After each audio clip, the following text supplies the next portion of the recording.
आजपासून सर्वसामान्यांच्या खिशावर मोठा परिणाम। पेट्रोल डिझेल विक्रीवरील निर्बंध हटवले। विना तिकीट प्रवाशांना 500 रुपयांचा दंड। व्यावसायिक गॅस सिलेंडर स्वस्त, तर पासपोर्ट आणि HSRP नंबर प्लेट यासोबतच ITR मध्ये नवे नियम लागू। केंद्रीय मंत्रिमंडळाची आज महत्त्वपूर्ण बैठक। पंतप्रधान मोदींच्या अध्यक्षतेखाली 11 वाजता बैठकीचं आयोजन।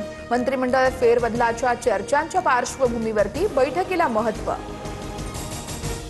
मुंबईत अनेक ठिकाणी झाडांची पडझड सुरूच। अंधेरी मीरा भाईंदरमध्ये झाड कोसळून वाहनांचं मोठं नुकसान। कल्याण डोंबिवलीमध्ये तब्बल 18हून अधिक झाडं उन्मळून पडल्याची घटना। वाहतुकीवरही परिणाम। मुंबईतील पालिका शाळा परिसरातील झाडांचं सर्वेक्षण होणार। चेंबूरमधील घटनेनंतर पालिका प्रशासनाला जाग। काल झाड कोसळून एका विद्यार्थ्याचा मृत्यू। मुंबईतील मरीन ड्राईव्ह परिसरात मुसळधार पाऊस। कांदिवली, बोरिवली, मालाडमध्ये देखील पावसाची संततधार। कमी दृश्यमानतेमुळे वाहतूक संथ गतीने सुरू। रायगडमधील अंबा नदीने इशारा पातळी ओलांडली। नदीकाठच्या गावांना सतर्क राहण्याचं आवाहन। उत्तराखंडमधील अनेक जिल्ह्यांमध्ये 4 दिवस अतिवृष्टीचा हाय अलर्ट। रुद्रप्रयागमधील अलकनंदा या नदीला पूर। नदीकाठचे सर्व प्रमुख घाट पूर्णपणे पाण्याखाली। चारधाम यात्रेवर मोठा परिणाम।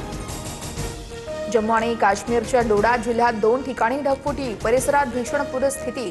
ढिगाऱ्यांमुळे रस्ते ठप्प। रस्ते मोकळे करण्यासाठी युद्ध पातळीवर प्रयत्न सुरू। गोव्यामध्ये 60 दिवस समुद्रात उतरण्यास बंदी लागू। पाण्यामध्ये उतरल्यास थेट तुरुंगात जावं लागणार। पर्यटकांच्या सुरक्षेसाठी प्रशासनाचा मोठा निर्णय।